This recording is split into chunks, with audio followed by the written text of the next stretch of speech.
grabar. ¿Sí aparece ahí que está grabando? Sí, licenciado. Muchas gracias. Sí. Bueno, gracias. Vamos a empezar a trabajar un ratito para ir repasando ahí los conceptos Hola, iniciales del derecho procesal penal. Hola, Lick, disculpe. Antes ¿Sí? que empiece, ¿será que me permite grabar, porfis? No tenga Estoy pena. escuchado. Muy bien, compañera. Ahí está. Bien, entonces vamos a empezar a estudiar un ratito y como siempre les digo, nos vamos a ubicar en nuestro esquema general. Esto es muy importante que siempre tengamos el mapa, ¿verdad?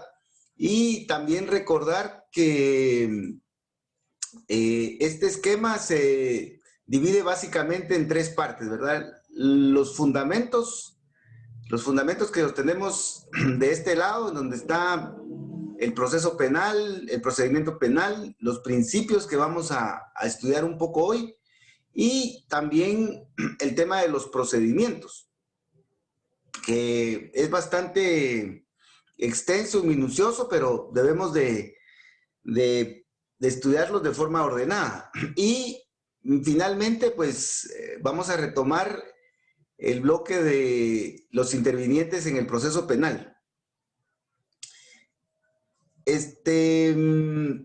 La semana pasada empezamos estudiando un tema que a veces preguntan los examinadores, que es general y que consiste en el sistema de justicia penal, es decir, cuáles son los sistemas de justicia penal que existen actualmente o los que la doctrina considera que han existido, ¿verdad? Eso es lo correcto, ¿verdad? Los que la doctrina consideran que han existido en la experiencia humana, cuáles son sus características y además a qué sistema pertenecemos, ¿verdad? Entonces esas son las preguntas que van dirigidas en este tema.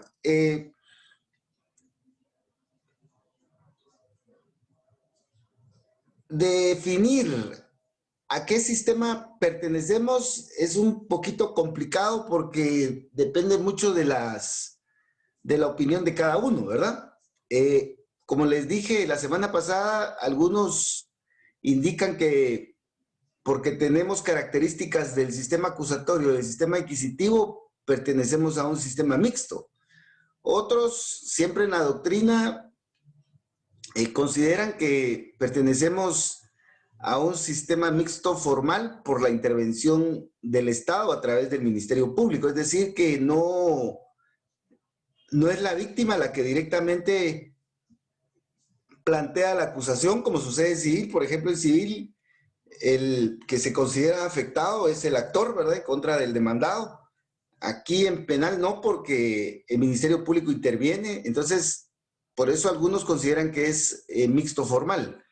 Y otros también consideran de que es mixto formal con tendencia acusatoria porque nuestro sistema tiene muchas características, o sea, pesa más el sistema acusatorio de nuestro modelo. Entonces, desde la doctrina podemos nosotros encontrar todos estos criterios. No obstante eso, pues en el Código Procesal Penal hay algunos artículos que pues uno entiende que se refieren a que pertenecemos al sistema acusatorio. En el artículo 317, en el artículo 555 bis más o menos, aparece claramente que nuestro sistema es acusatorio. 552 bis. 552 bis aparece claramente que pertenecemos al sistema acusatorio. Entonces, ¿cuál debería de ser nuestra respuesta en esta pregunta? Yo les recomiendo que respondan que de acuerdo a la doctrina, pues podemos encontrar estos criterios por las razones que ya les he explicado. Y que desde el Código Procesal Penal, conforme al 317 y 552 bis, pues entendemos que pertenecemos al sistema acusatorio, ¿verdad? Esta pregunta evalúa mucho criterio, mucha opinión del estudiante, entonces lo importante es de que fundamentemos nuestra respuesta y que la defendamos, ¿verdad? Es un poquito difícil, por ejemplo, responder con total certeza de que vamos a coincidir con el criterio del examinador. Bueno, entonces solo necesitaba hacer referencia a este punto y pues vamos a retomar nuestros temas de hoy y pues ya platicamos un poquito de lo que es el derecho procesal penal, el proceso penal y el derecho procesal penal y el proceso penal. No, vamos a ver, el derecho procesal, el proceso, el derecho procesal penal y el proceso penal. Entonces vamos a estudiar un poco lo que son los principios. Bueno, debemos de recordar que el proceso penal deriva del derecho procesal penal, según este esquema que tenemos en pantalla. Y que el derecho procesal penal deriva del derecho procesal y, lógicamente, el proceso penal deriva del proceso penal, ¿verdad? Entonces, esta relación que existe entre estos conceptos, pues no las debemos desubicar, ¿verdad? Aparte de eso, debemos de recordar que el proceso penal es un método, es un instrumento que vamos a definir más adelantito, que tiene el Estado para poder impartir justicia con equidad, ¿verdad? Con igualdad, con respeto a la dignidad humana y respeto a los derechos humanos. Pero que este proceso penal como método no es suficiente para atender la variedad de la conflictividad penal. En ese sentido, el proceso penal se diversifica, es decir, adopta varias formas, de tal manera de atender esa conflictividad penal con la mejor justicia posible. De ahí es que se derivan varios procedimientos. El más importante, el que debemos de estudiar mucho, es el procedimiento común, ¿verdad? Este procedimiento que pues ha sido diseñado para los delitos más graves. Los procedimientos de desjudicialización, que son procedimientos cortos que están diseñados para atender delitos que no son muy graves, ¿verdad? Debemos saber los criterios que se manejan en la legislación para poder calificar un delito como no muy grave, ¿verdad? Por ejemplo, aquellos cuya pena no excedan de 5 años, por ejemplo. Y los procedimientos específicos, que son procedimientos que atienden de una manera especial ciertos delitos por su naturaleza, ¿verdad? Entonces, todo este diseño obedece a criterios político-criminales que adopta el Estado. Y aparte de eso, también obedece a tendencias que van modernizando, en este caso, la justicia penal, ¿verdad? Y debemos de recordar que desde principios del siglo pasado empezó una tendencia en la Europa continental que vino a impactar a finales del siglo América Latina, y Guatemala pues fue uno de los países que empezó con esta reforma procesal. Entonces, este diseño obedece a todos esos criterios y a todas esas influencias, ¿verdad? Que pretenden modernizar el proceso penal, ¿verdad? Bueno, entonces, también debemos de tomar en cuenta que todo este diseño del proceso penal, de los procedimientos, etcétera, están sobre la base de principios que fundamentan no solo el proceso penal, sino que todos sus procedimientos.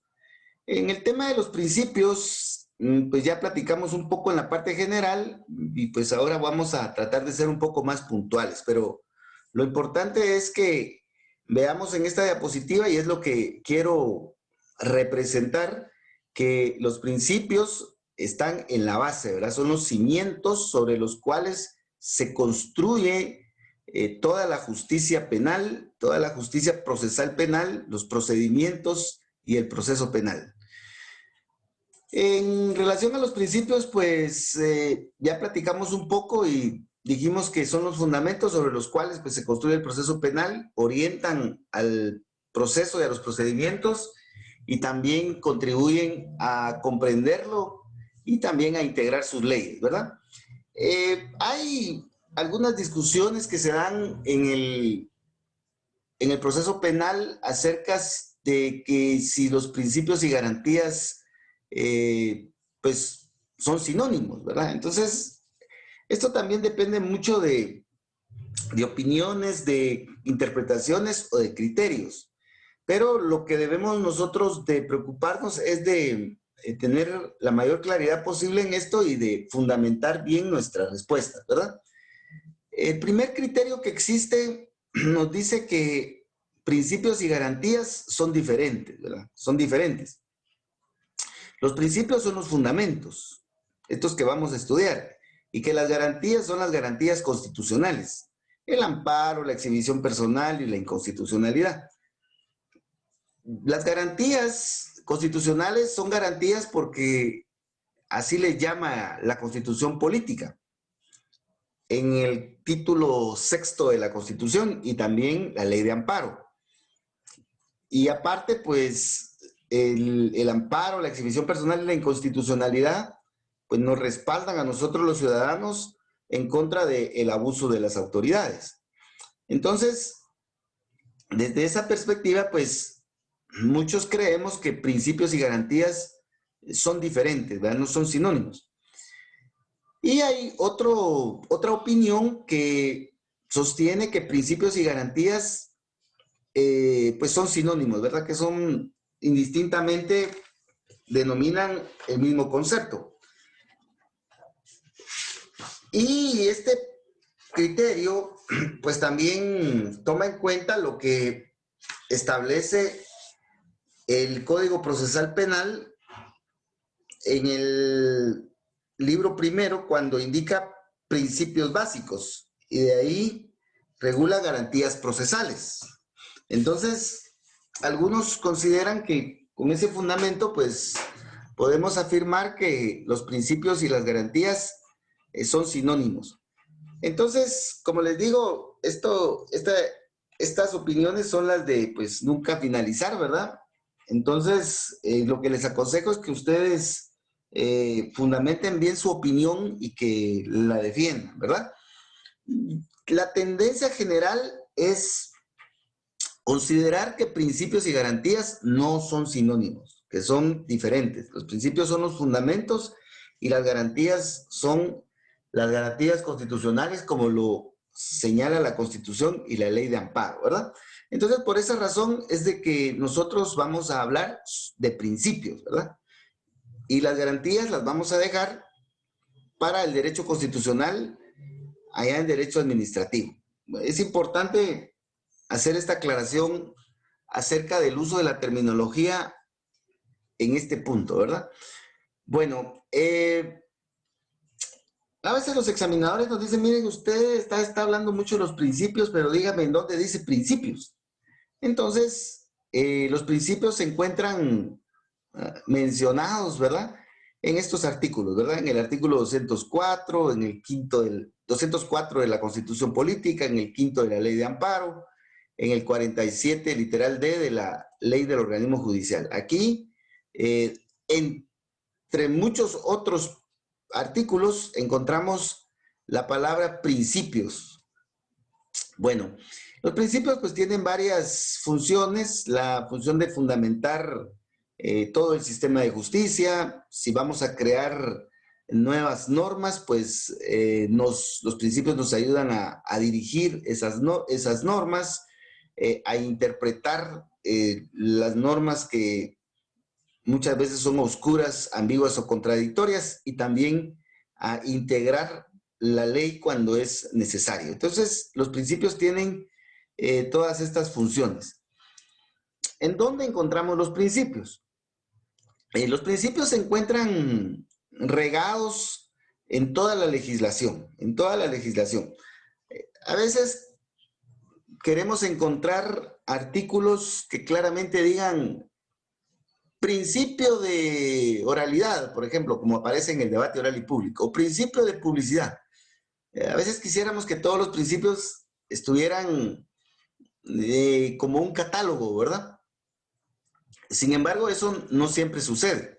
A veces los principios están mencionados en los artículos ahí bien escondidos, los principios, o a veces ni se mencionan los nombres de los principios, pero ahí están, ¿verdad?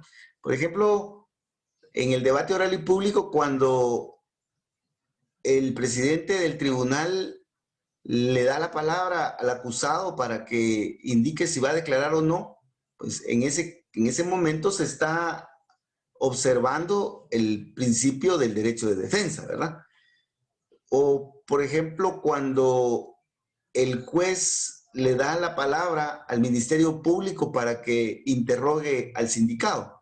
Ahí se está observando el principio de oralidad, el principio contradictorio, de inmediación. Entonces, muchas veces en las leyes no encontramos los nombres directos de los principios, pero están ahí, están gobernando el sistema de justicia.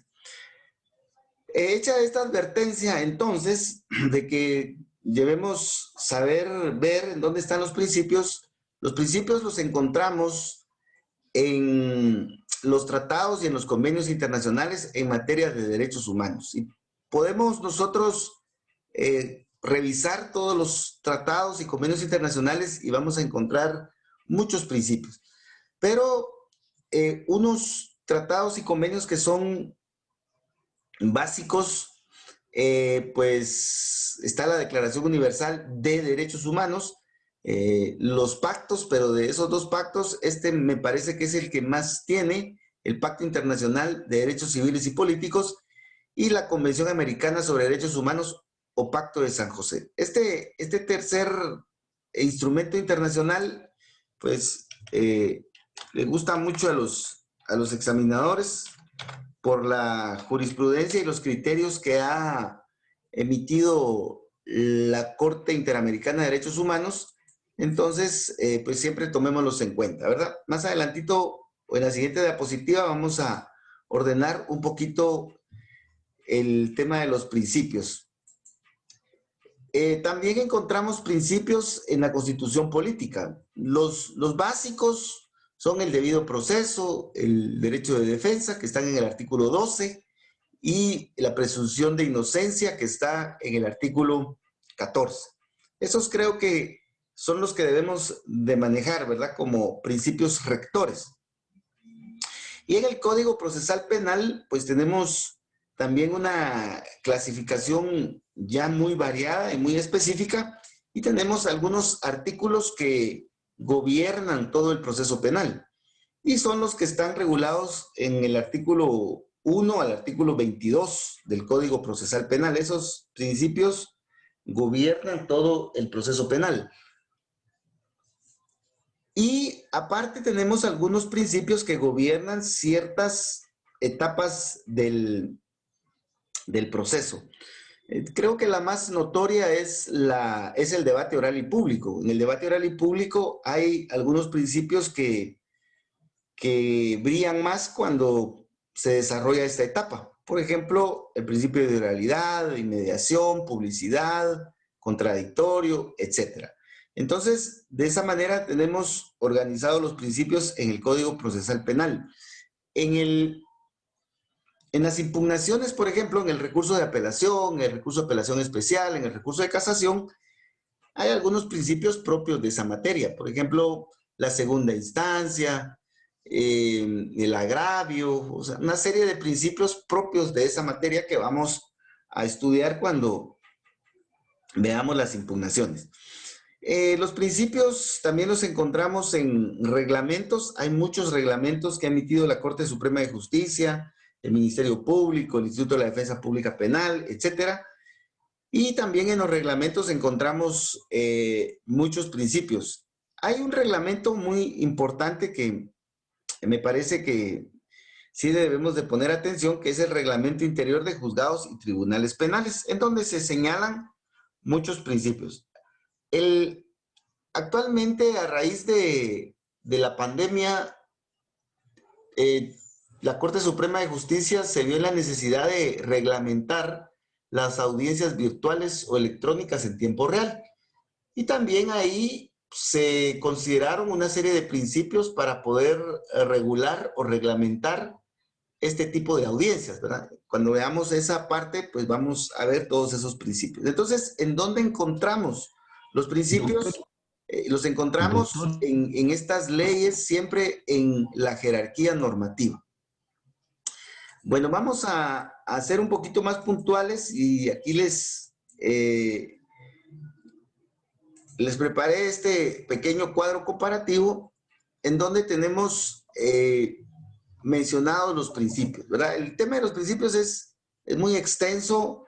Hay libros enormes que han estudiado este tema y pues tampoco nos vamos a detener bastante, ¿verdad? Creo que con que ubiquemos los principios más importantes en nuestras leyes, pues es suficiente. Ya posteriormente ustedes van a profundizar en todos estos temas. Para no complicarnos mucho, en los tratados y convenios internacionales, por ejemplo, en la Declaración Universal de Derechos Humanos, en el Pacto Internacional y en la Convención Americana sobre Derechos Humanos o Pacto de San José, los principios los ubicamos en estos artículos que aparecen en la pantalla, ¿verdad?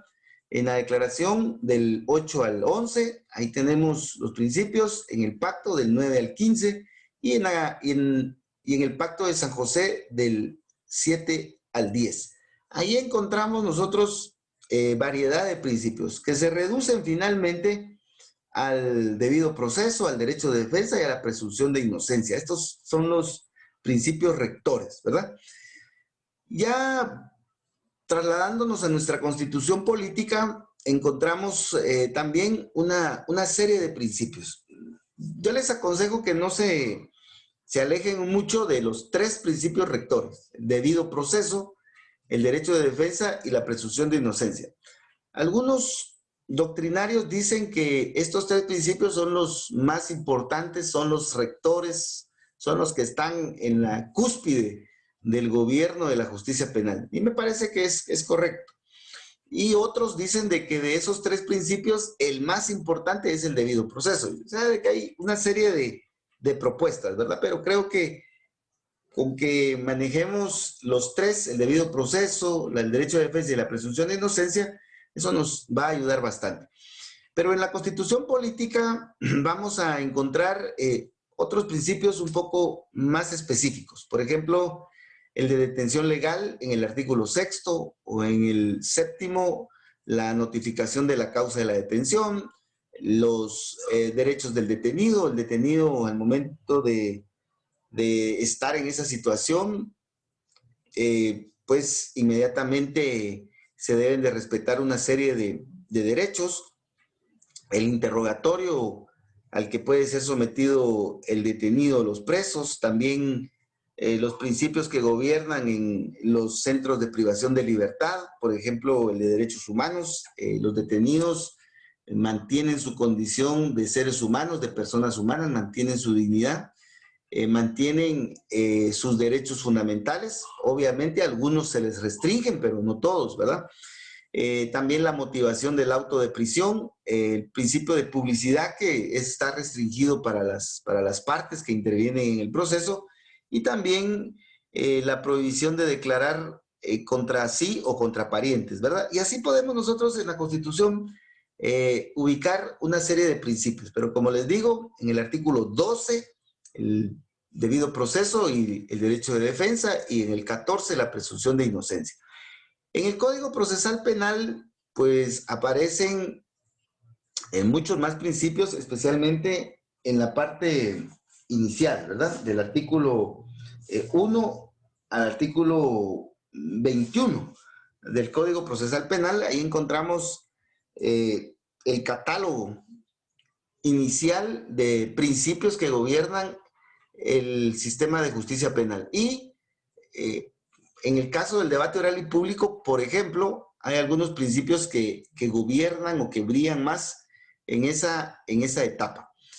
Para repasarlos rápidamente, pues el debido proceso implica que para juzgar a una persona hay que seguir el procedimiento que está en la ley, ¿verdad? No podemos inventarnos el procedimiento, sino que el procedimiento está en la ley. De ahí lo importante de estudiar la ley, porque ahí está el diseño.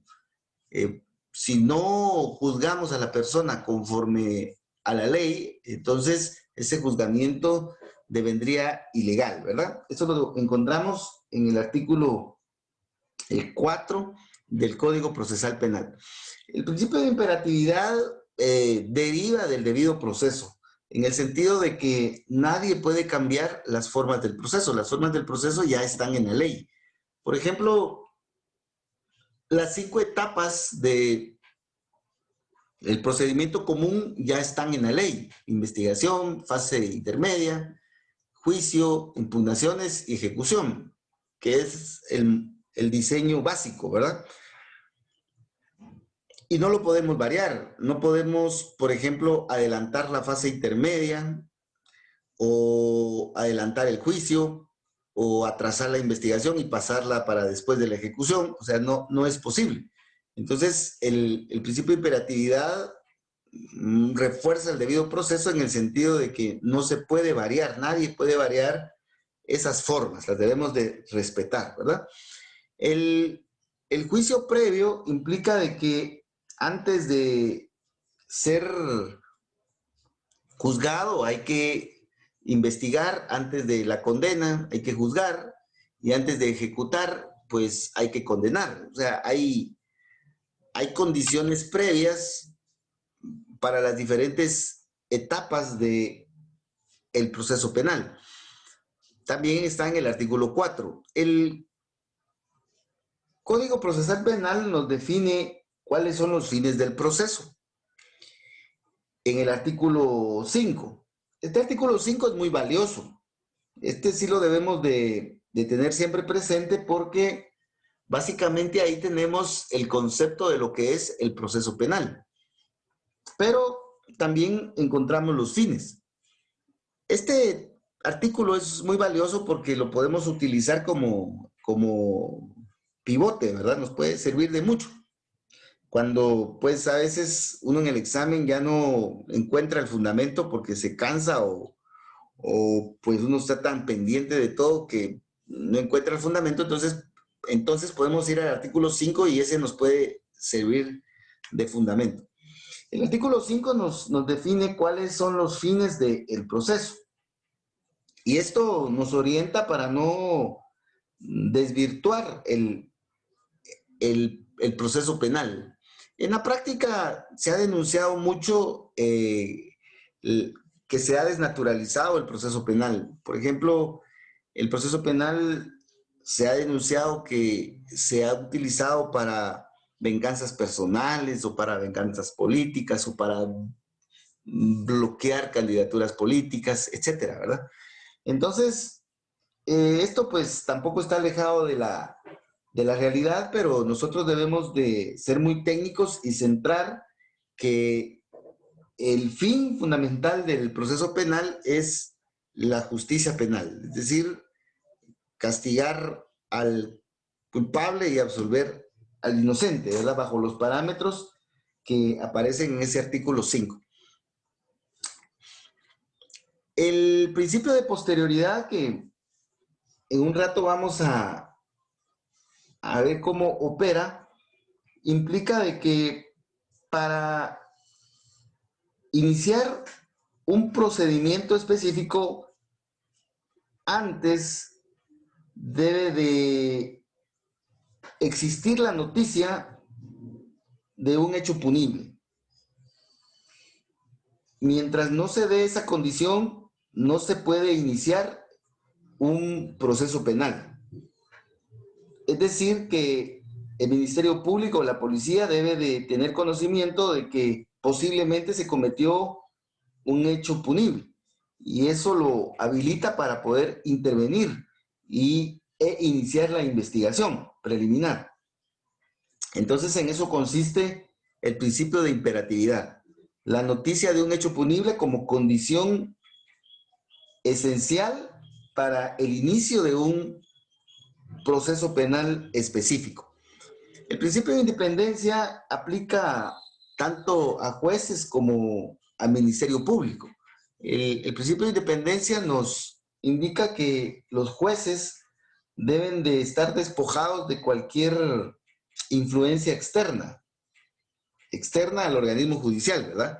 O el Ministerio Público también debe de estar exento de cualquier incidencia extrainstitucional. Lo que ha sucedido es, pues como en Guatemala sucede de todo, ¿verdad? Que se ha denunciado que pues algunos jueces reciben llamadas para condenar o absolver a determinados sindicatos, ¿verdad? O que el Ministerio Público, que la policía o que gobernación, pues también pues recibe ese tipo de instrucciones. Entonces, lo que se pretende con este principio básicamente es evitar eso, ¿verdad? Que los jueces, los fiscales sean independientes y que obedezcan criterios técnicos para la investigación o para el juzgamiento de una persona, que no reciban influencias extrainstitucionales. Lo mismo sucede con el principio de imparcialidad. Los jueces y los fiscales deben de ser imparciales, deben de despojarse de cualquier aspecto subjetivo. Esto ya tiene que ver con características personales. La diferencia entre la independencia y la imparcialidad. La diferencia está en que la independencia blinda o protege al funcionario de influencias extrainstitucionales. En cambio, la imparcialidad pues trata de sanear al funcionario de criterios subjetivos que pudieran incidir en su trabajo, en su función investigativa o bien en la de juzgamiento.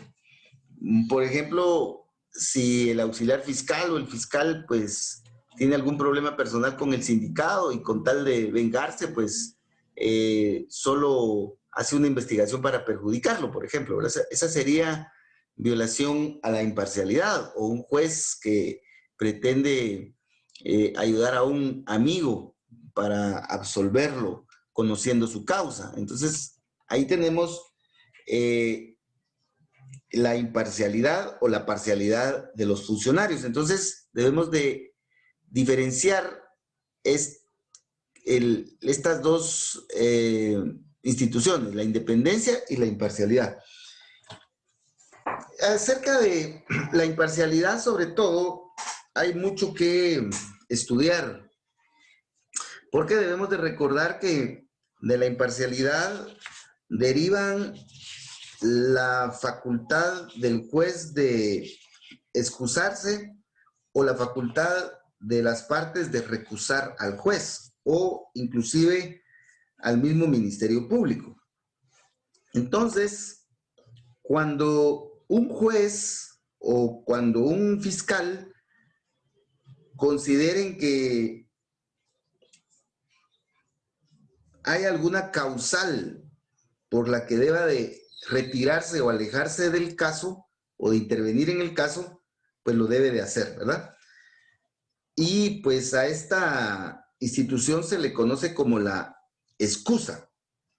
Si el juez se da cuenta que le asignaron un caso en donde debe de juzgar a un amigo, pues el juez debe de excusarse, es decir, yo no voy a conocer ese caso porque el sindicado es mi amigo.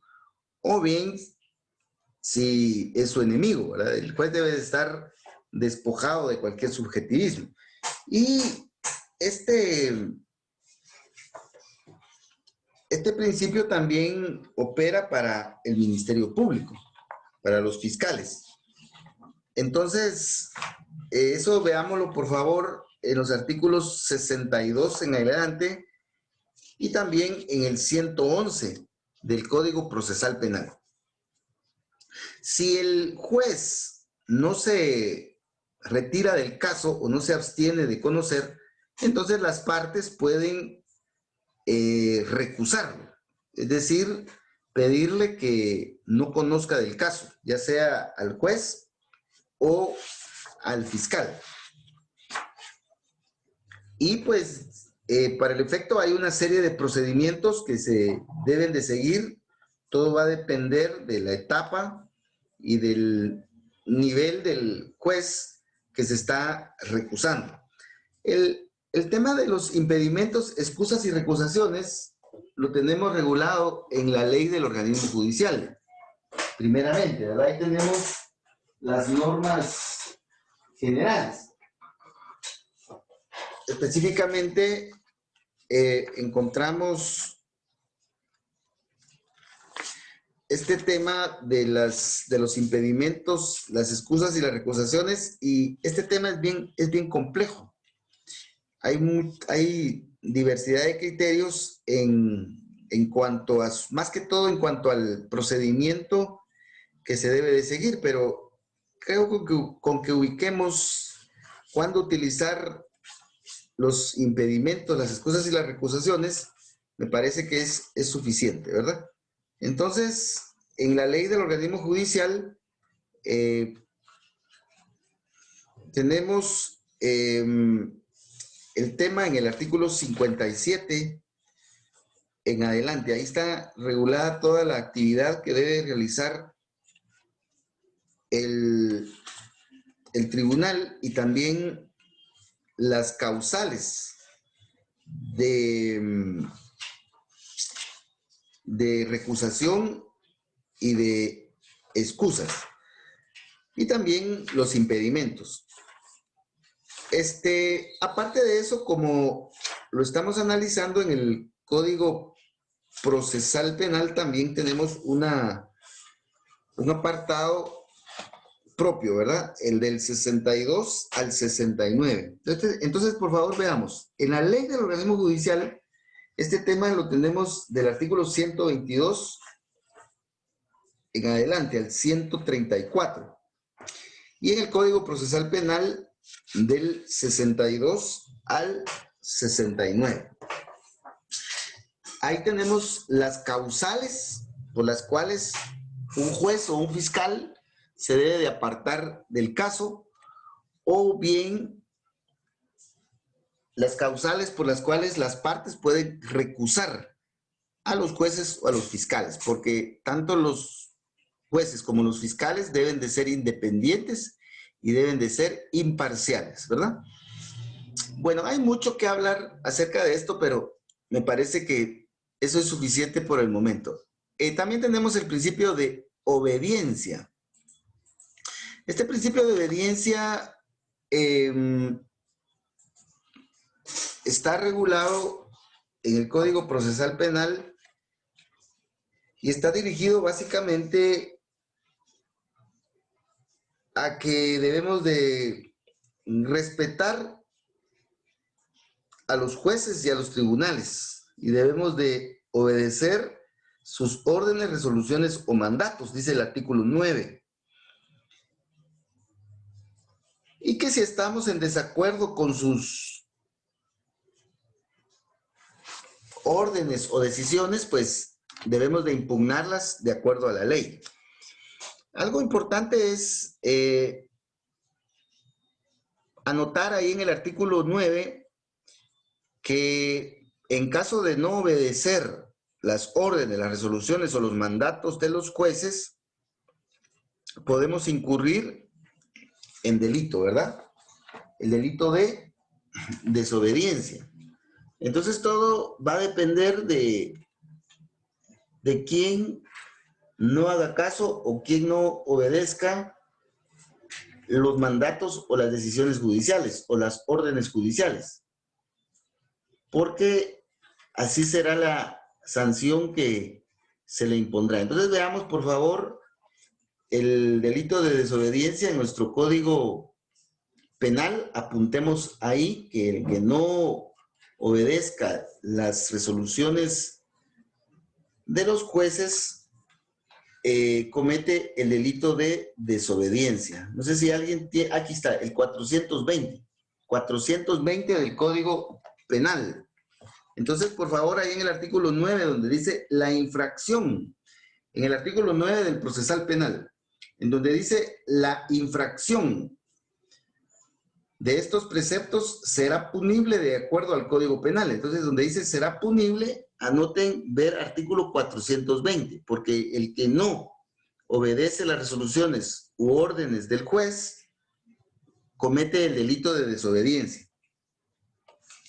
Hay que trabajar el código, ¿verdad? Y ahí lo vamos a ir conociendo. Entonces, aunque no nos gusten las resoluciones, si la resolución está firme, debemos de obedecerla. Si no estamos de acuerdo con las resoluciones, podemos impugnarlas de acuerdo a la ley. También tenemos el principio de prohibición a la censura, coacciones o recomendaciones. No podemos incidir en el criterio del juez. Queda terminantemente prohibida toda acción de particulares, funcionarios o empleados públicos que tiendan a limitar o a impedir el ejercicio de la función jurisdiccional, o hacer insinuaciones o recomendaciones de cualquier naturaleza. Muchas veces los abogados fuera de audiencias pretendemos aprovecharnos de la amabilidad o de la amistad algunas veces o de la simpatía de los jueces y pretendemos influir en sus decisiones. Eso está totalmente prohibido, porque el juez debe de estar desprovisto de cualquier interferencia, dice el artículo 10.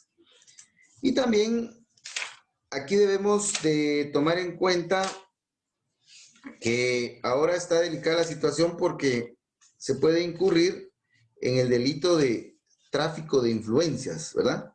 Que está en el artículo 449 bis, en donde dice que las personas que pretendan influir en un funcionario o empleado público aprovechando su jerarquía, posición, amistad o cualquier otro vínculo personal para obtener algún beneficio.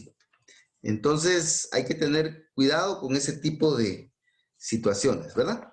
Entonces apuntemos ahí en el artículo 10 del Código Procesal Penal, ver artículo 449 bis del Código Penal. Entonces no hay que ir a estar haciendo ese tipo de incidencia, ¿verdad? Fuera de los procedimientos que establece la ley, porque ahora con las intervenciones de las líneas telefónicas y de la ley contra la corrupción, eso está bastante delicado.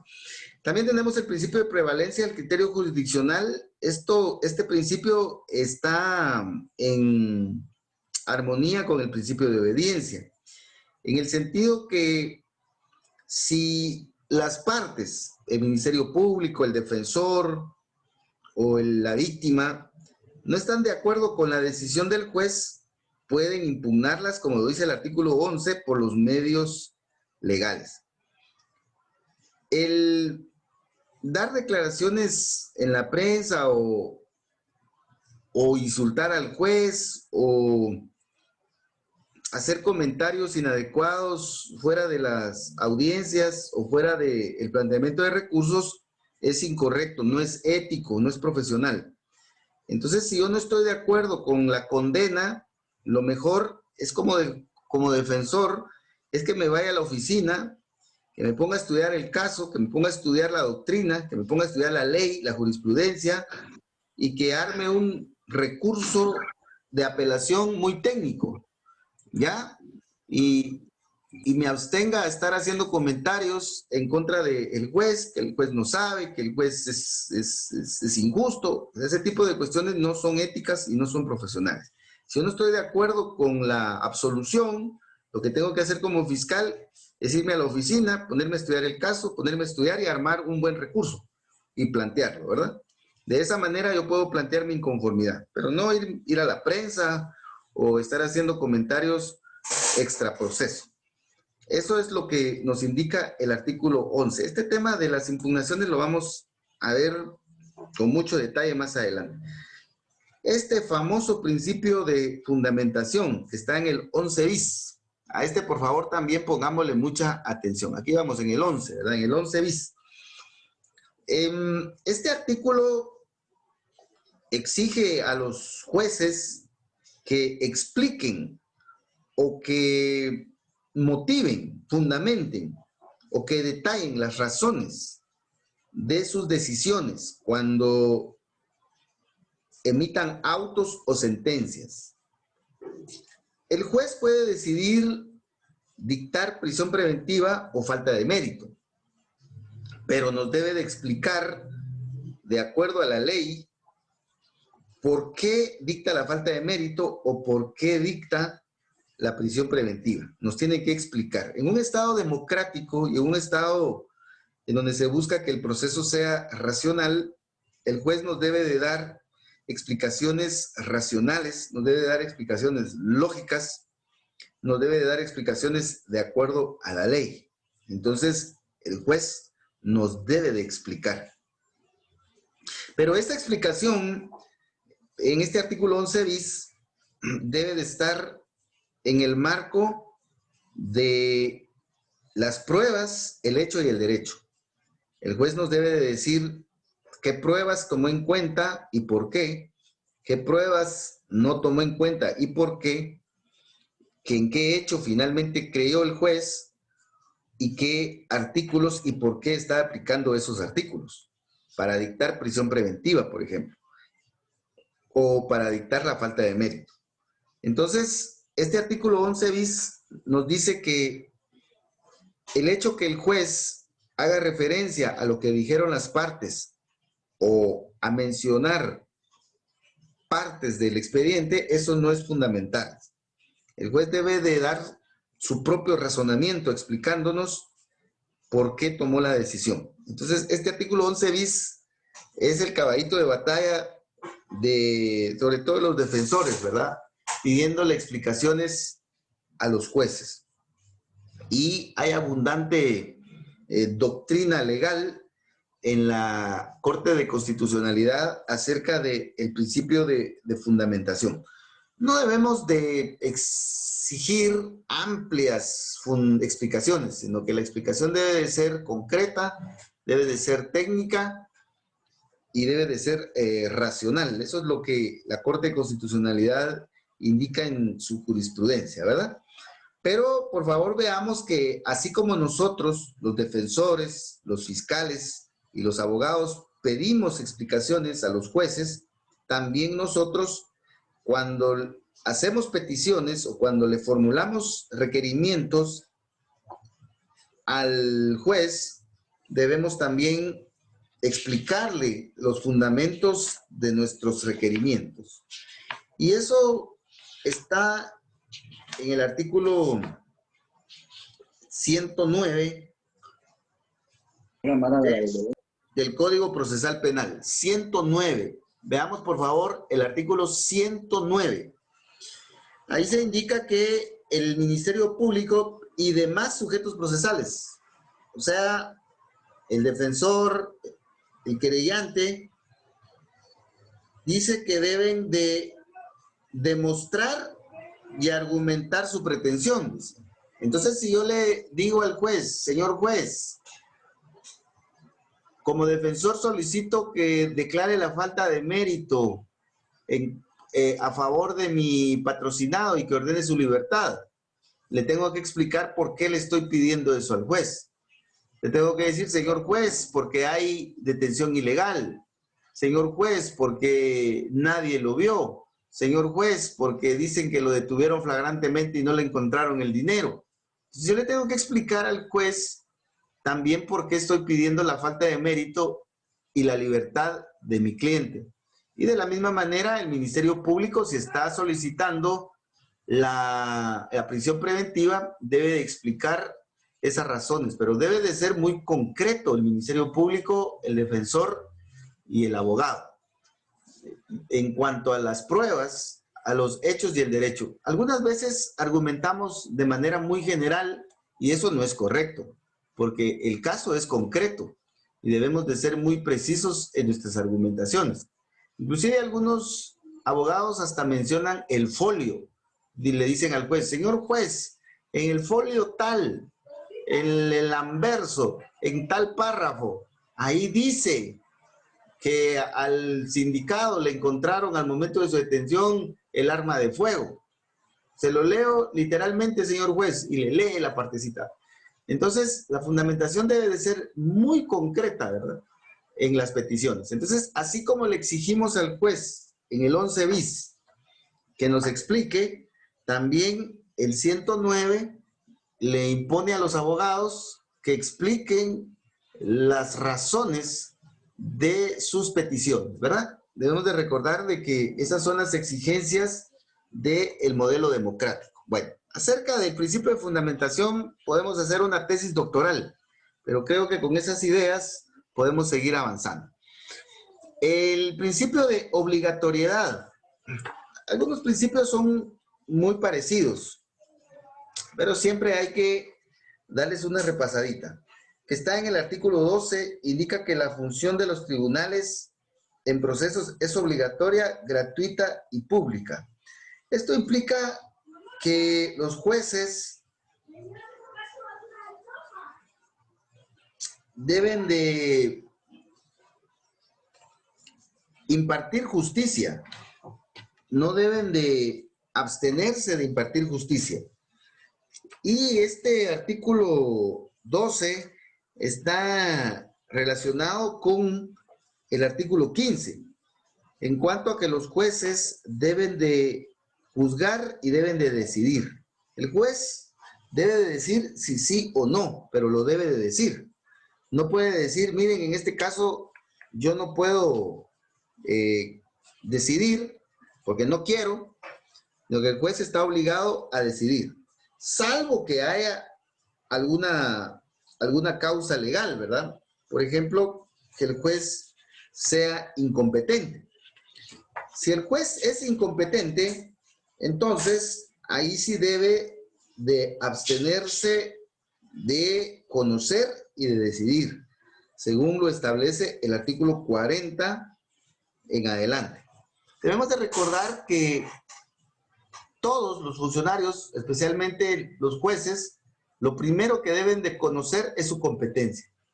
¿Soy yo el juez que debo de conocer este asunto por razón de jerarquía, por razón de la materia, por razón de el territorio? Entonces, si la respuesta es sí, entonces el juez debe de seguir conociendo y decidir.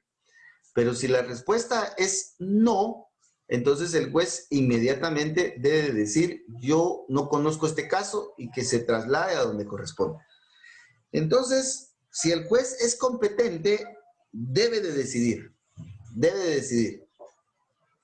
Hay a veces los jueces tienen miedo, tienen temor de decidir porque el caso es muy delicado. Es que fíjense que aquí hay que decidir si se condena o se absuelve al presidente de la República. Y eso es muy delicado, eso puede tener repercusiones sociales. El juez debe de resolver, independientemente de el impacto social que pueda tener un caso determinado. Te había mandado. Artículo 12, ¿verdad? Veamos, para ir finalizando, el principio de indisponibilidad. Los tribunales no pueden renunciar al ejercicio de su función sino en los casos que establece la ley. Ese está relacionado con el anterior, ¿verdad? Tenemos también el principio de gratuidad. Este principio implica de que el proceso es gratuito. El Estado no cobra por impartir justicia. Por ejemplo, la recolección de basura en la administración pública, pues ahí sí se cobra, ¿verdad? O el agua potable, o la energía eléctrica. Esos servicios sí se cobran, pero el servicio que da el Estado de administración de justicia no se cobra. Esto tiene que ver con el principio de gratuidad, excepto los casos de las costas judiciales, ¿verdad? Las costas judiciales sí se pueden cobrar. Entonces, por favor, ahí en el artículo 12, donde dice que la justicia es obligatoria, gratuita, entonces anotemos ver costas en el artículo 107, porque la parte vencida sí tiene la obligación de reembolsar las costas si es condenado a las mismas. Todos estos principios están muy relacionados. También tenemos el principio de publicidad que gobierna más en el debate oral y público. Y vamos a ver más adelante que ahí hay algunas excepciones al principio de publicidad. Por ejemplo, cuando la víctima de violación, por ejemplo, va a declarar, ahí se debe de restringir el principio de publicidad y se debe de hacer a puerta cerrada o se debe diligenciar a puerta cerrada la audiencia. Esto lo debemos de relacionar con el artículo 356. Por favor, regresamos al artículo 3, permítame, al artículo 12, donde dice pública. Anotemos ver artículo 356 en el debate, en donde hay algunos casos en donde se restringe esa publicidad. Presunción de inocencia. Fíjese que coincidentemente la presunción de inocencia está en el artículo 14 de la Constitución Política y en el artículo 14 del Código Procesal Penal. 14 y 14, ¿verdad? Este principio es muy famoso, ¿verdad? Es muy conocido e implica que el estatus inicial de todos y especialmente del sindicado es considerarlo como inocente. Si el Ministerio Público tiene pruebas que demuestren su culpabilidad, entonces se destruye esta presunción. O sea, esta presunción admite prueba en contrario. El estatus inicial de todos es el de inocencia. Si el Ministerio Público indica que somos culpables, lo debe de demostrar. Es decir, que la carga de la prueba en este caso se le traslada al Ministerio Público. Este artículo 14 también es muy importante por el último párrafo, en donde se regula el famoso principio de el indubio pro reo. La duda favorece al imputado. Este principio tiene implicaciones muy profundas en todo el proceso penal, ya que en qué momento el juez tiene una duda y cuándo esa duda va a favorecer al sindicado. Ese ha sido el problema, ¿verdad? El criterio general está en que este principio del indubio pro reo opera en la sentencia, al final, que es en donde el juez condena o absuelve, ¿verdad? Entonces, por favor, este artículo 14, último párrafo, relacionémoslo con el 391 y 392 del Código Procesal Penal. Bueno, voy a tratar de poner ejemplos para ilustrar esto. En el proceso penal, como lo vamos a ver enseguida, la verdad va llegando poco a poco.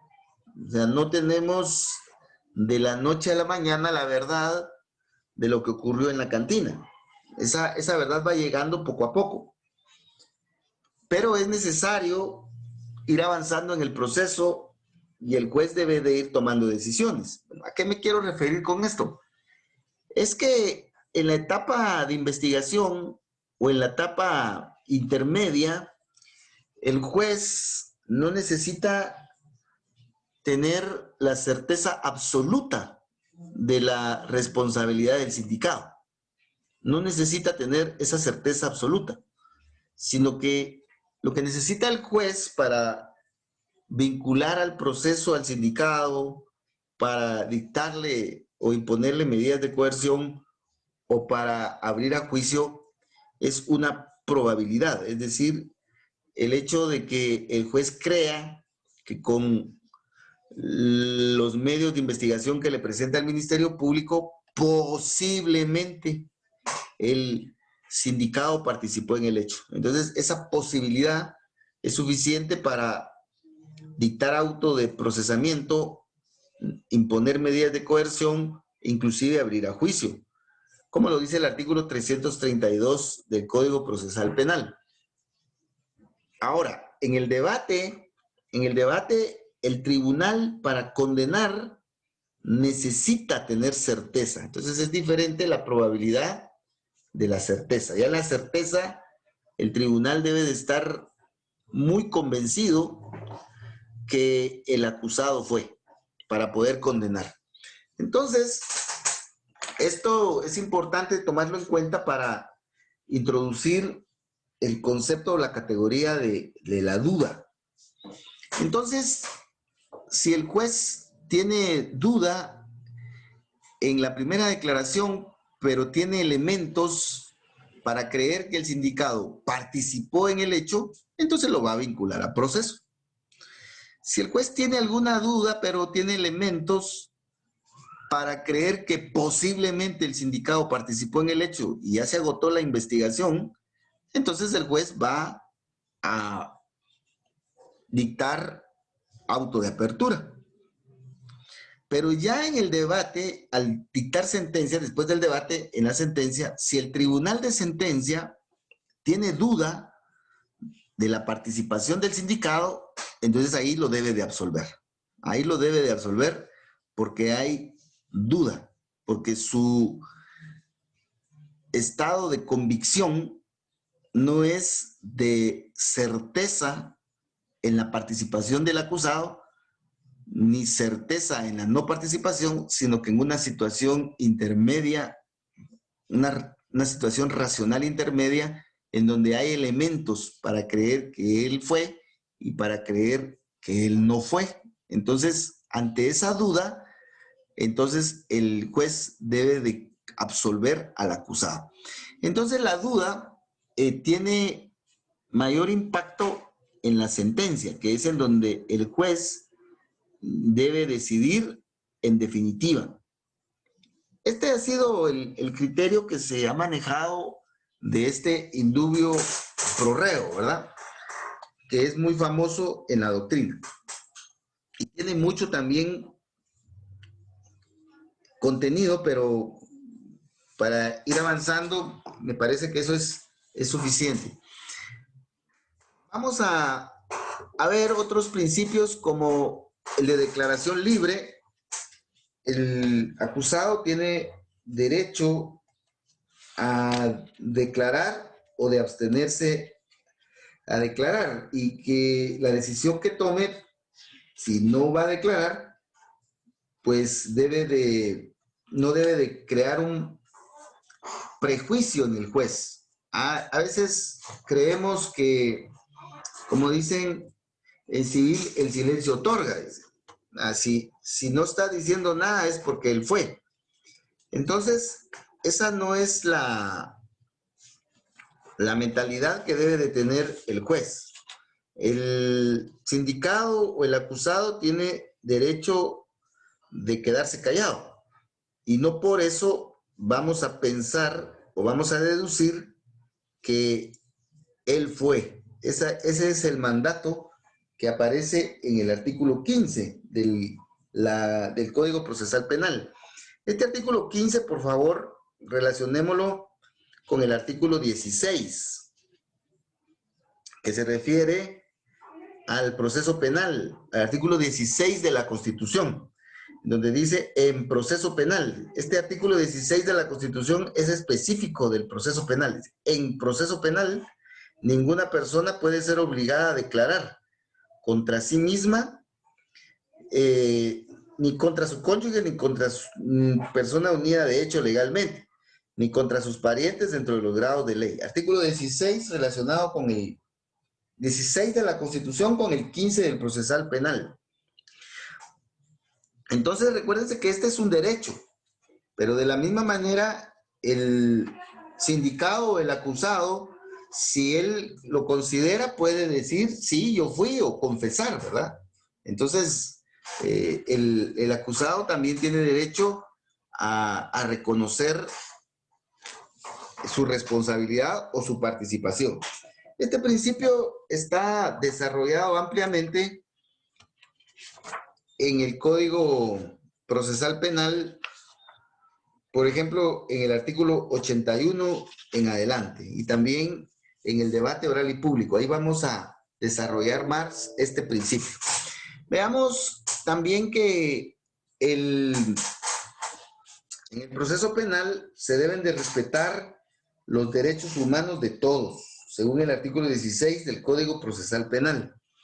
Aquí, por favor, en el artículo 16, hagamos referencia a los derechos humanos reconocidos en la Constitución Política, en el título 2, a partir del artículo 3 del Código de la Constitución Política.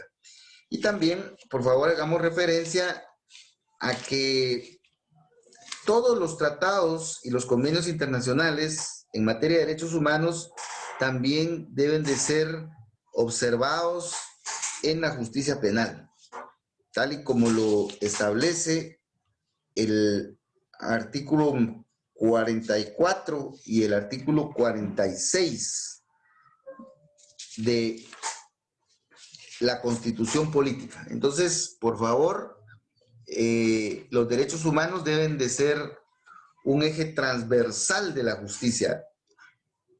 No hay excusa para no respetar los derechos humanos del sindicado y de la víctima.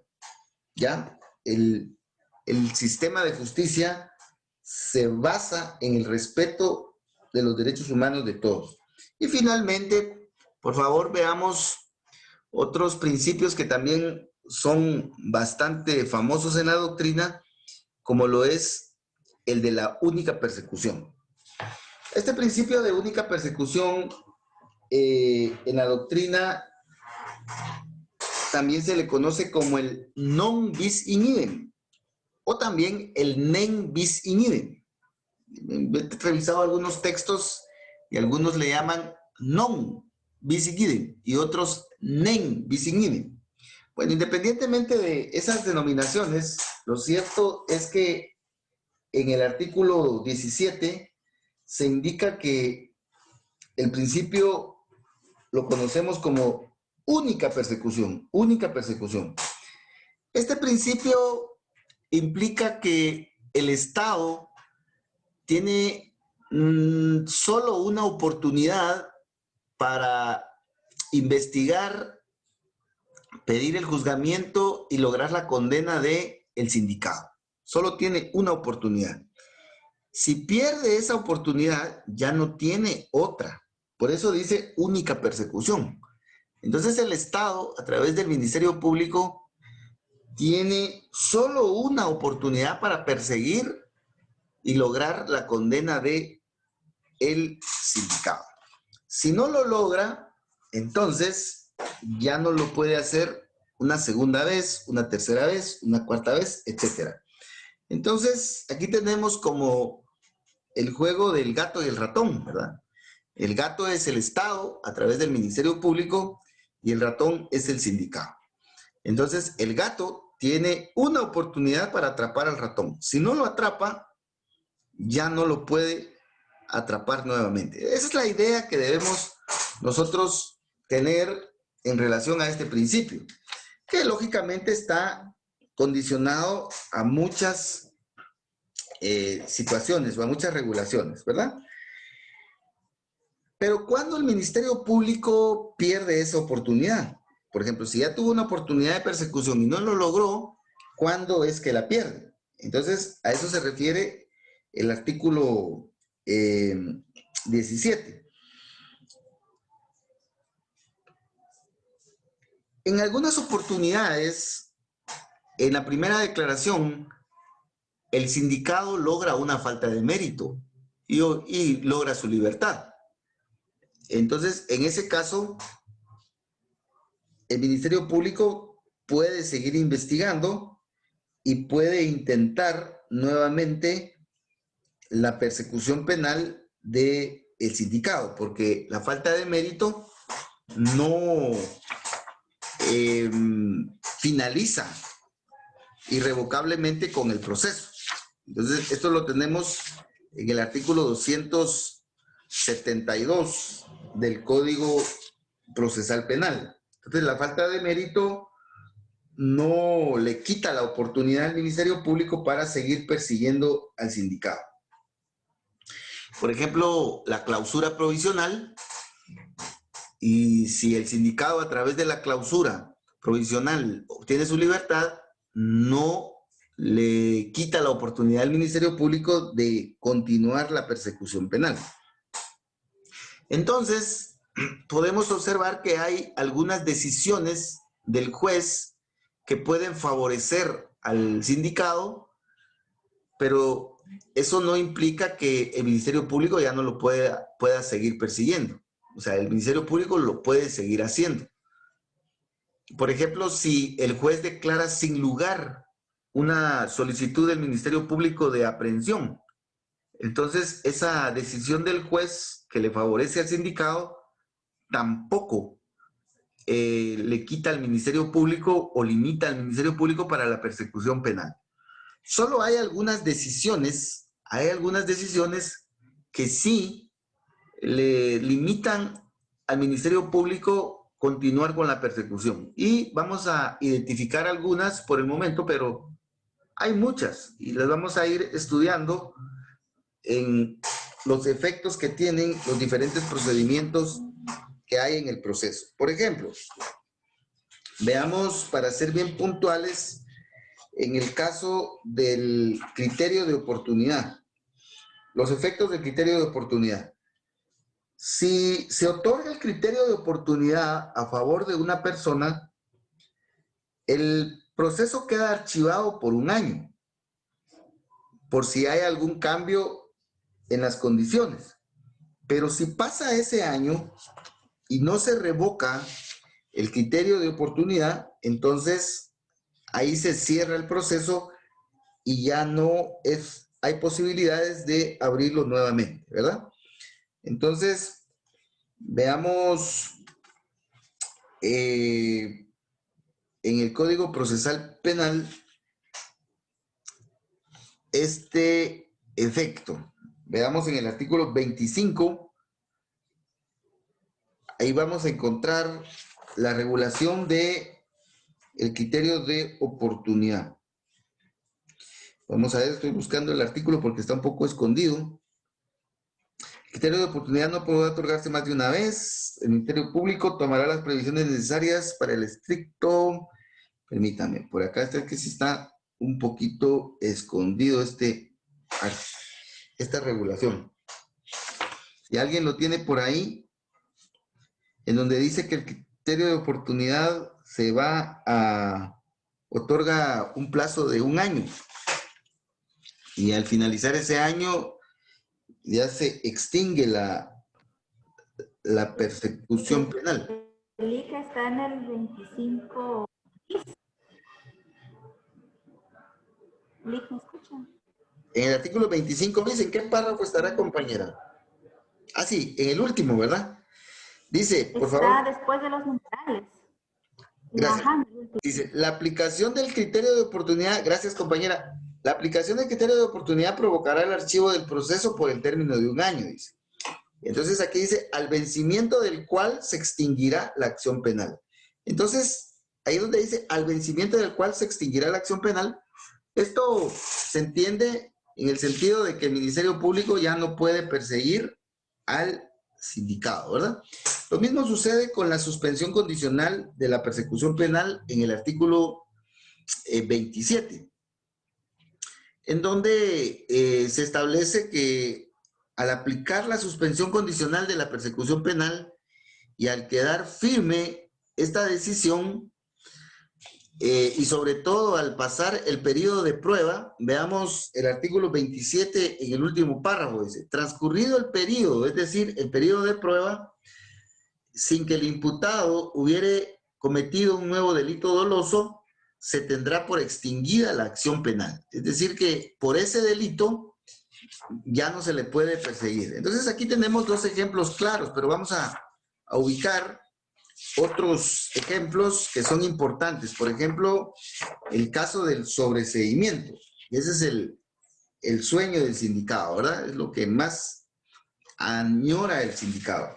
Veamos el artículo 320, el 330, dice, el sobreseimiento firme cierra irrevocablemente el proceso. Cierra irrevocablemente el proceso. Esto implica de que sobreseído el proceso y firme la resolución, ya no se puede abrir aunque aparezcan nuevas pruebas, ¿verdad? Lo mismo sucede con la absolución.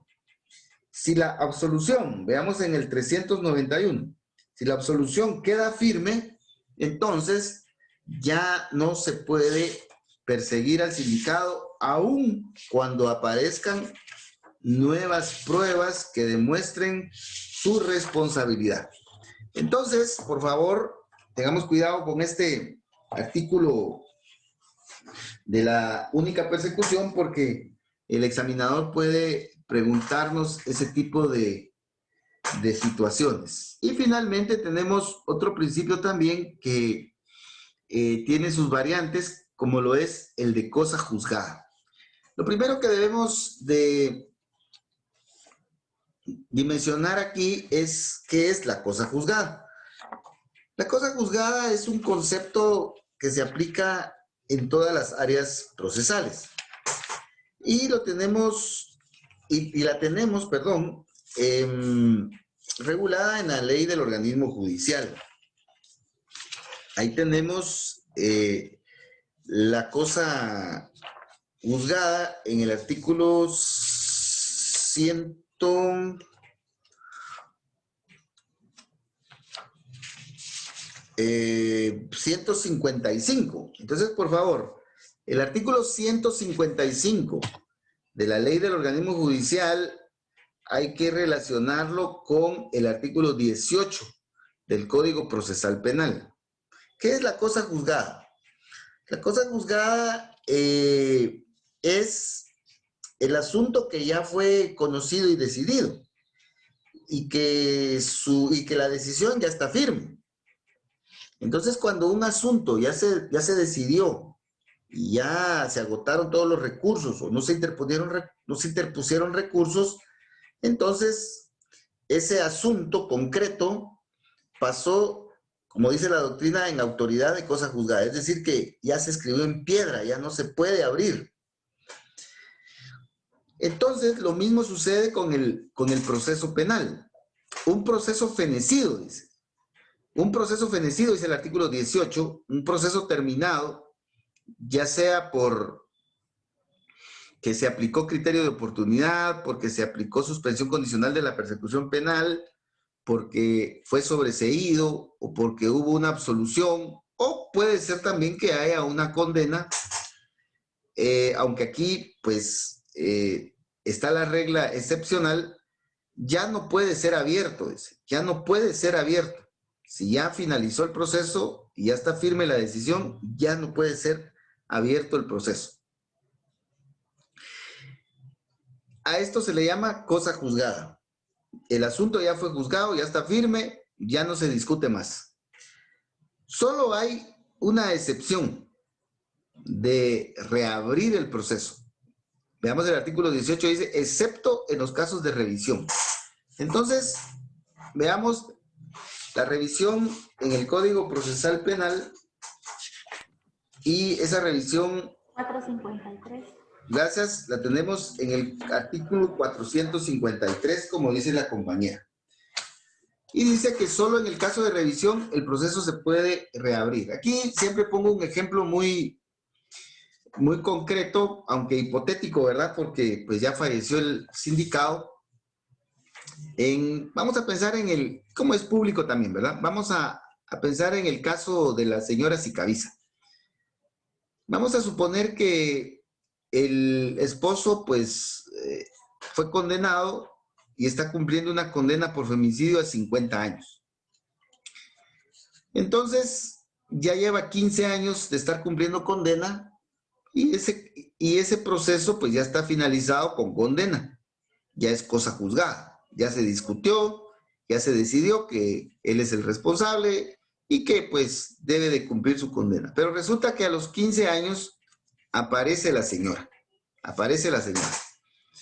Entonces, en este caso, como las nuevas pruebas favorecen al acusado, al condenado, entonces en ese caso sí se puede reabrir el caso. Esta es la excepción que aparece en el artículo 18. Entonces, por favor, ahí donde dice, un proceso fenecido no podrá hacerse abierto de nuevo, excepto en el caso de revisión, entonces anoten ahí, ver artículo 400, tanto el Código Procesal Penal. Ahora, cambiemos el caso. Vamos a suponer que el esposo de la señora Sicavisa, pues fue juzgado y fue absuelto. Él fue absuelto, se agotó el recurso de apelación especial, se agotó el recurso de casación, la sala confirmó la absolución y la Cámara Penal también confirmó la absolución. Y él desde hace 15 años está libre. Y ahora resulta que estando él en libertad, aparece el cadáver de la señora y además aparecen videos en donde pues se puede establecer que él fue el que la asesinó. Entonces, en este caso, el proceso ya no se puede abrir, aunque hayan nuevas pruebas incriminatorias. El caso solo se puede reabrir si le favorece al sindicado. El caso no se puede reabrir si le perjudica al sindicado. Pero qué injusticia, pero qué injusticia. Bueno, miren, pues esta norma nos puede parecer muy injusta, pero tiene sus explicaciones político-criminales y también tiene sus explicaciones técnicas.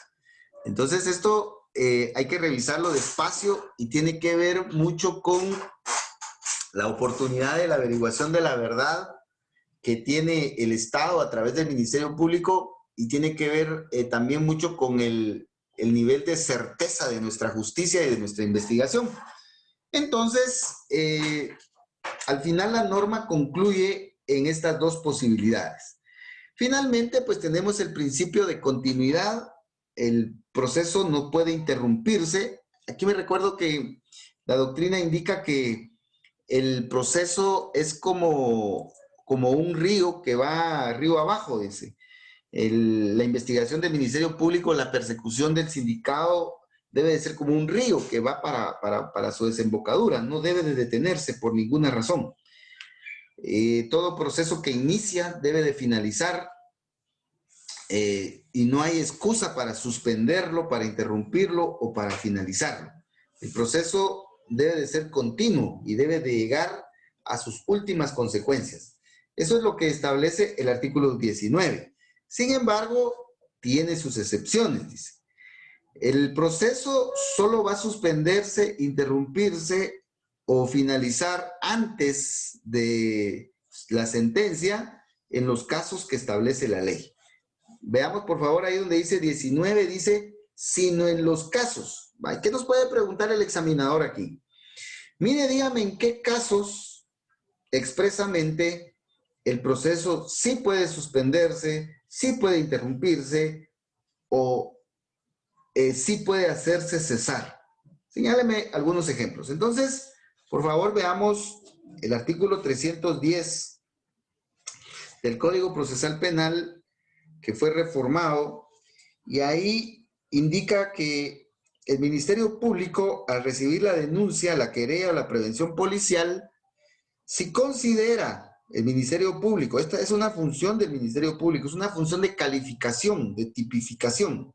Si el Ministerio Público considera que el hecho que se denuncia no es delito, no tiene características de delito y que no amerita iniciar una investigación, entonces el Ministerio Público puede desestimar el proceso. Y entonces ahí se suspende la continuidad de la investigación. ¿Pero por qué? Porque la misma ley autoriza al Ministerio Público que bajo un criterio objetivo pueda desestimar el caso. Vamos a poner un ejemplo. Bueno, yo creo que aquí tienen mucha experiencia algunos compañeros que trabajan en el MP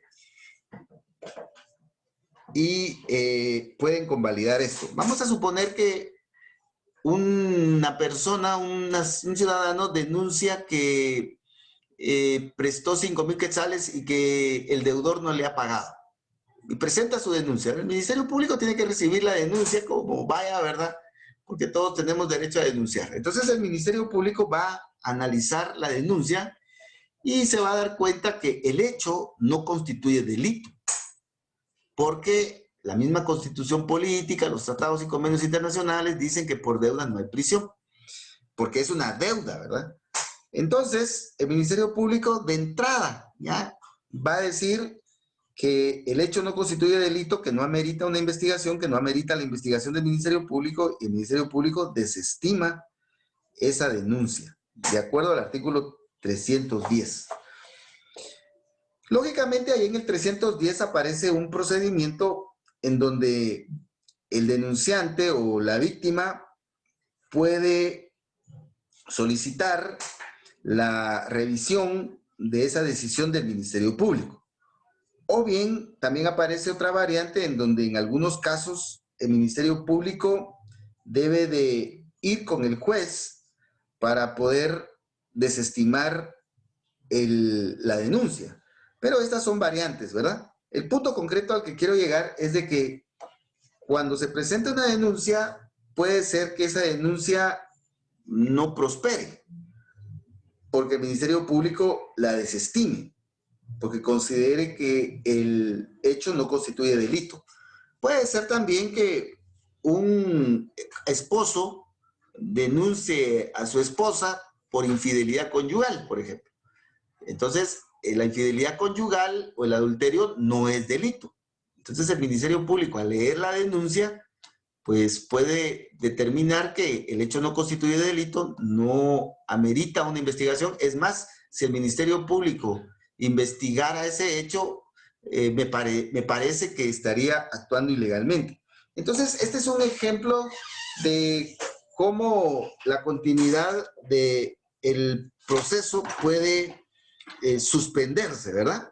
¿En qué otros casos puede suspenderse, interrumpirse o hacerse cesar un proceso sin llegar a sentencia, sin llegar a la desembocadura? Pues ya dimos los ejemplos de la aplicación del criterio de oportunidad, de la suspensión condicional de la persecución penal, entre otros casos, ¿verdad? Entonces, por favor, ahí en el artículo 19 donde dice, sino en los casos expresamente, anote ver artículo 310, caso de desestimación por parte del Ministerio Público, aplicación de criterio de oportunidad, artículo 25, aplicación de la suspensión condicional de la persecución penal, artículo 27. Entonces, por favor,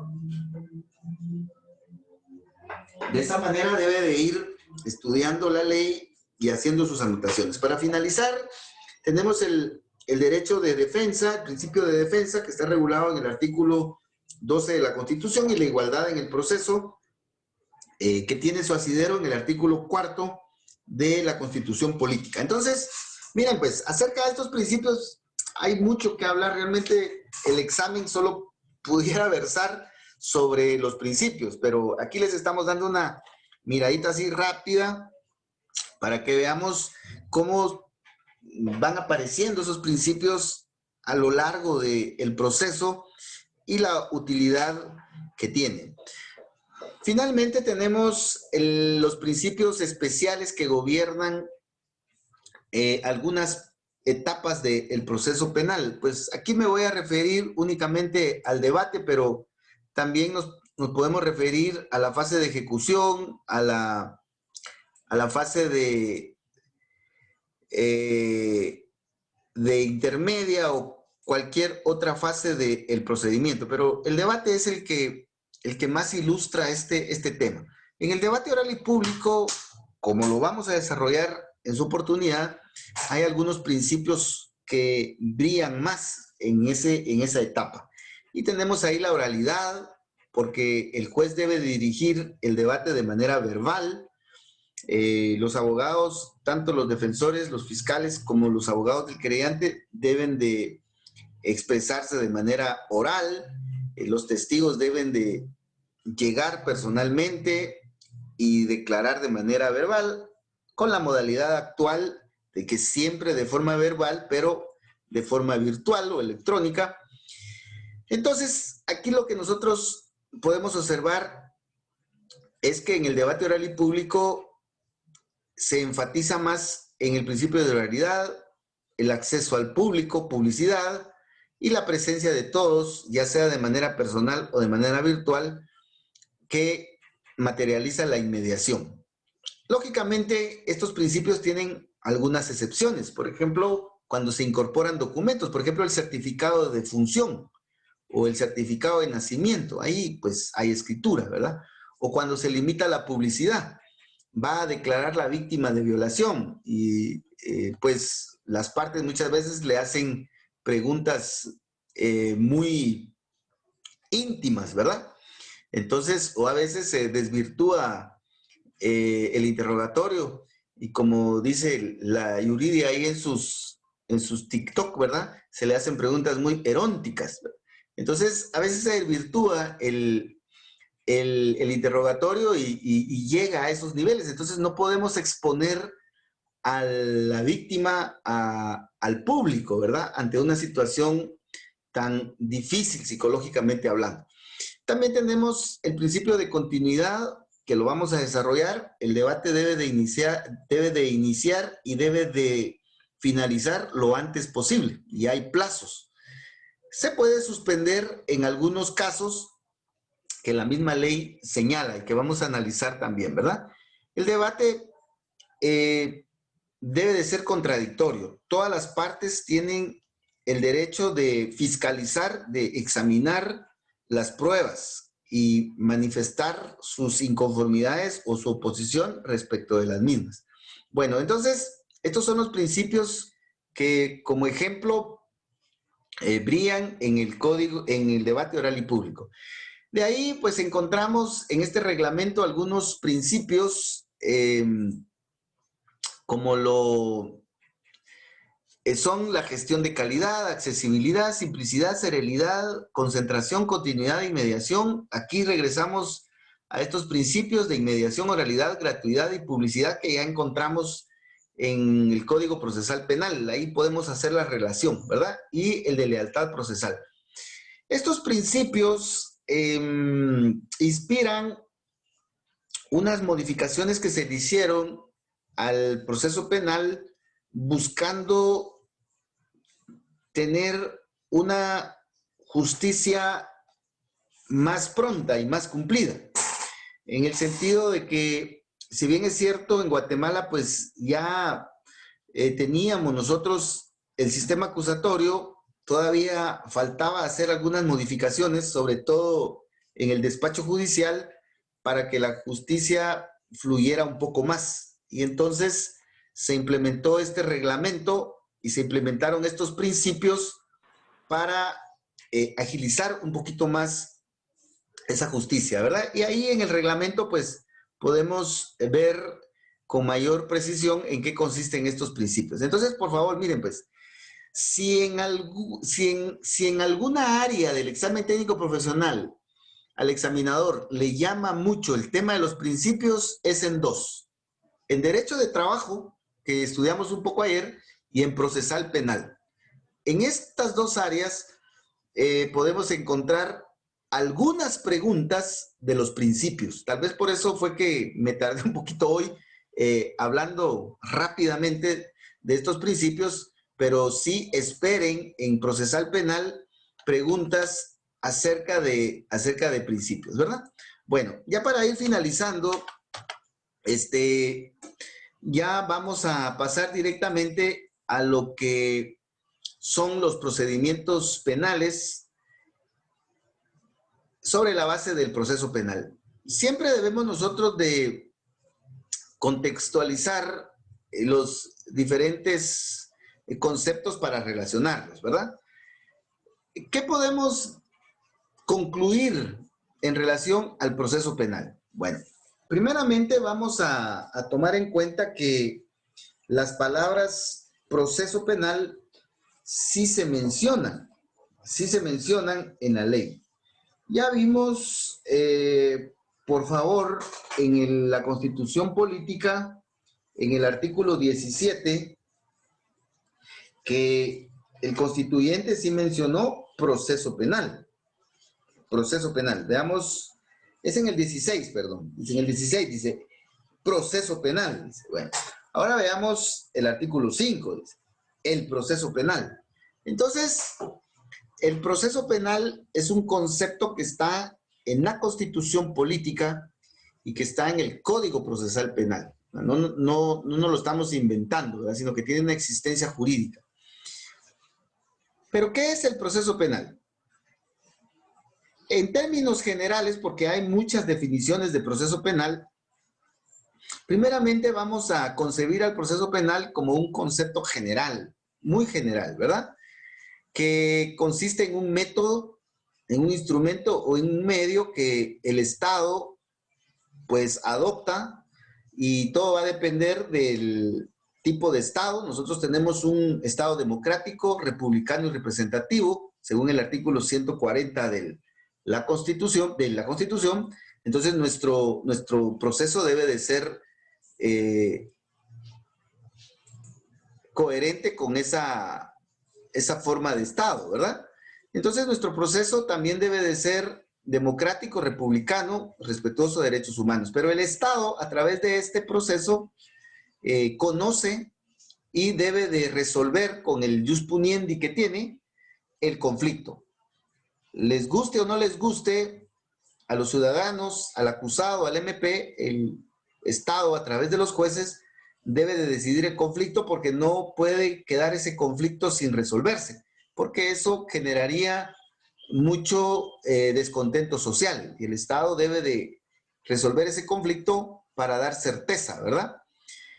Ese conflicto se da entre partes, ya entre acusadores y la defensa, y esas partes van a discutir el conflicto, pero no van a realizar una discusión desordenada. Las partes van a discutir el conflicto en relación a pruebas, en relación a hechos y en relación a derecho. No se van a salir del canasto. El Ministerio Público debe de llevar pruebas y la defensa puede discutir esas pruebas. El Ministerio Público debe de formular hechos y la defensa puede discutir esos hechos.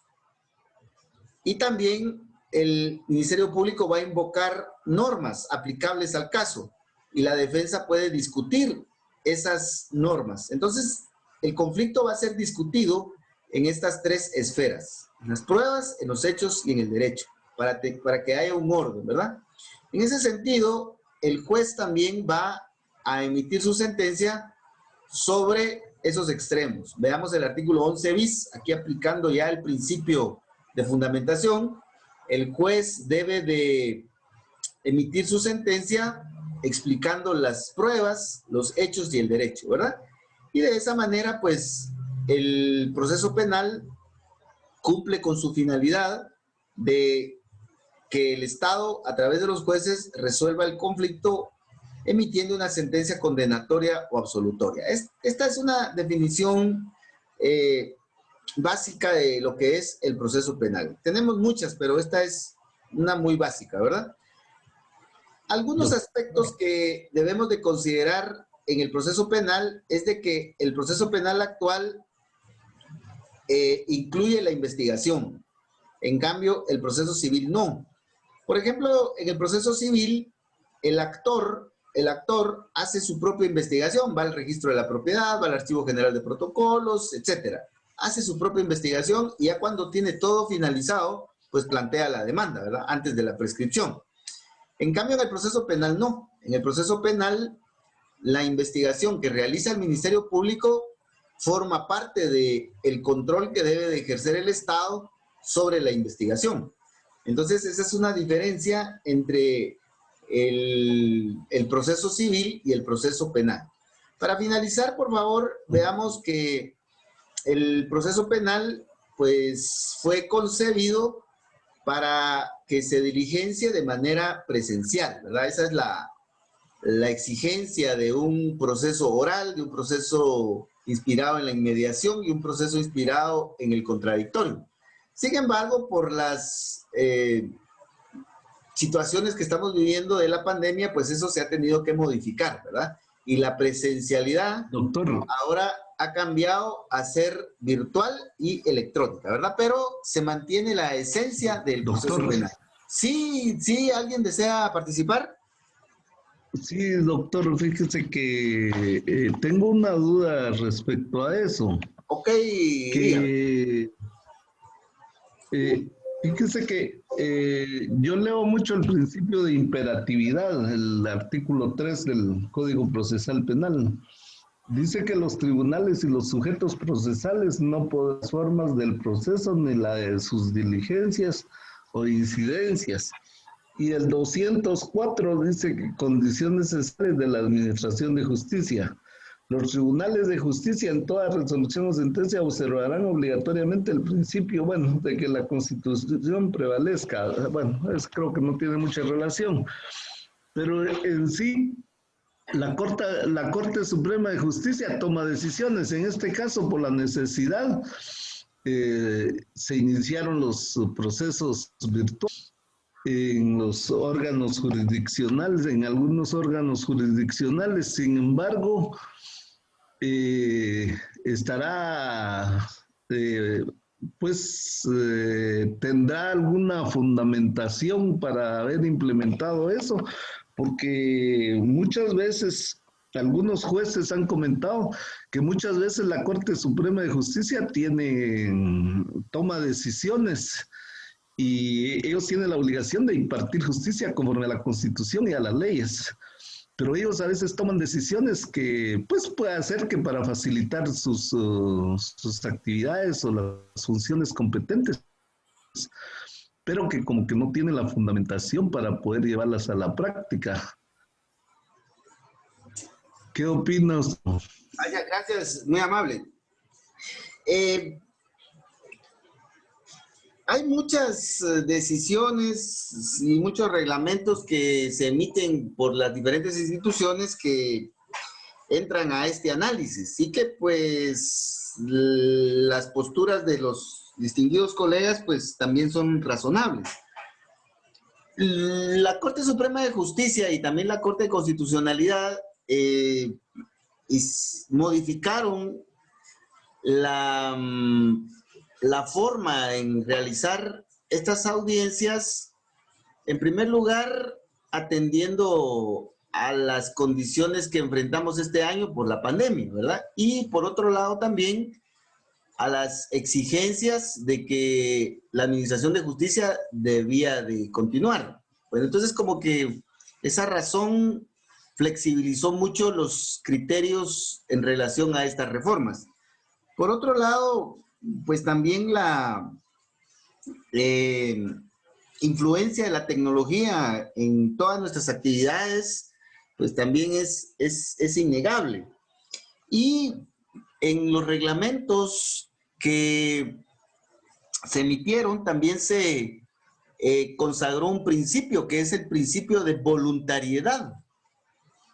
Y ese principio implica que solo las partes o los sujetos procesales que tengan las condiciones, por ejemplo, que tengan computadora, que tengan internet, y que estén de acuerdo en realizar las audiencias de esta forma, se van a realizar de esta forma. Y que los que no, pues van a tener que esperar hasta que pues se puedan realizar las audiencias o los procesos de manera presencial. Entonces, creo que en este caso la necesidad nos ha ganado más que la parte técnica o la parte original en la que se planteó el proceso penal. Y para finalizar mis razones, pues también debemos de tomar en cuenta que pues nadie ha impugnado los reglamentos. Hay dos reglamentos que emitió la Corte Suprema de Justicia en relación a la posibilidad de realizar estas audiencias y pues no ha existido ninguna impugnación. Entonces, sí es razonable que se pueda evaluar si no existe por parte de la Corte Suprema de Justicia algún tipo de variación en el proceso penal, pero creo que la necesidad ante las circunstancias actuales pues nos ha ganado y pues tenemos ahora este tipo de audiencias que se están realizando, hay condenas, hay absoluciones, etcétera, pero también debemos de tomar en cuenta que se ha implementado el principio de voluntariedad como una forma de minimizar la crítica a la posible variación del proceso penal, ¿verdad? Entonces, eso es lo que le puedo decir, doctor. Me parece que por la necesidad, siempre y cuando se respeten los principios básicos, creo que se puede continuar, ¿verdad? También atendiendo a las nuevas exigencias de la tecnología. Entonces, Sí, sí. Sí, lo que sucede es de que no es no es únicamente en este caso. Por ejemplo, las audiencias de primera declaración. Se considera que debe de celebrarse a más tardar a las 24 horas. Y uno observa en la práctica de que hay un montón de audiencias que se celebran un mes, 2 meses, 5 días, 4 días después, prácticamente cayendo en una inconstitucionalidad. Y se entiende por la carga, ahí sí que judicial, ¿no? O sea que como que no, las leyes sí están bien definidas, claras y todo, pero tiende como, quizás tendrían que buscar una reforma inmediata en el Congreso a estas leyes que regulan esas actividades, como para dar el ejemplo de estar enmarcados dentro de la ley y manejar esos principios de legalidad que siempre se han hablado. No sé, ese es mi punto de vista, tal vez estoy equivocado, ¿no? No, esa es una crítica muy recurrente, no solo en el tema de la primera declaración, sino que en otros temas. Desafortunadamente en Guatemala tenemos leyes que pues la mayoría no las cumplimos y a veces nuestras condiciones tampoco están para cumplir especialmente los plazos, ¿verdad? Así brevemente, doctor, la ley es clara al indicar de que la primera declaración se debe realizar lo antes posible, ¿verdad? En 24 horas la primera declaración se debiera realizar. Sin embargo, pues existe un criterio generalizado en los tribunales que el hecho de que en el juzgado de paz se le haga saber al sindicado los motivos de su detención, que eso equivale a la exigencia de la Constitución y al Código Procesal Penal, lo cual me parece incorrecto. Eso es por un lado. Por otro lado es que hay un criterio judicial generalizado en el juzgado de paz, en el juzgado de instancia, en las salas, en todos los juzgados, que así se debe de operar. Entonces, por más que uno impugne, por más que uno alegue, los jueces al final son los que deciden y pues si nadie le da la razón a uno, pues más que seguir como estamos, ¿verdad? Y por otro lado, pues también que se ha dejado de pelear porque se respeten esos plazos, ¿verdad? Los defensores como que bajamos las manos y dijimos, bueno, ahora sí se hace, pues mejor adaptémonos y ya no nos desgastemos en eso, ¿verdad? Sin embargo, es una lucha que debe de seguir, ¿verdad? Y muestra de que sí se puede hacer, que sí se puede lograr cumplir con la Constitución y las leyes, es el caso de los juzgados de turno, ¿verdad? Por ejemplo, en Guatemala hay juzgados de turno. En Quetzaltenango, si no estoy mal, también hay juzgados de turnos. Entonces, ahí se observa a cabalidad esos plazos. Entonces, ¿por qué, por ejemplo, en Cobán o en otros departamentos no se puede hacer. Entonces son críticas a la práctica en nuestro sistema de justicia que siempre es bueno refrescarlas, fortalecerlas, y pues el cambio de nuestra justicia penal, como lo dice Alberto Binder, es una lucha que aún está empezando y que llevamos 25 años en la reforma procesal, pero que debe de continuar, ¿verdad? Y esa es la tarea de todas las generaciones de abogados, seguir en esa lucha, ¿verdad? Que el Estado respete y haga prevalecer la ley. Hay mucho que hablar al respecto, pero lo vamos a dejar por acá. Yo les quiero agradecer bastante sus comentarios y sus preguntas. Y nos miramos el día lunes con Derecho Penal. Pasen feliz fin de semana y que Dios nos siga bendiciendo. Feliz fin de Gracias, semana. licenciado, igualmente. Gracias, Vic. Feliz fin de semana, Igualmente, compañeros. cuídense mucho. Buen día. Igual, gracias. Gracias.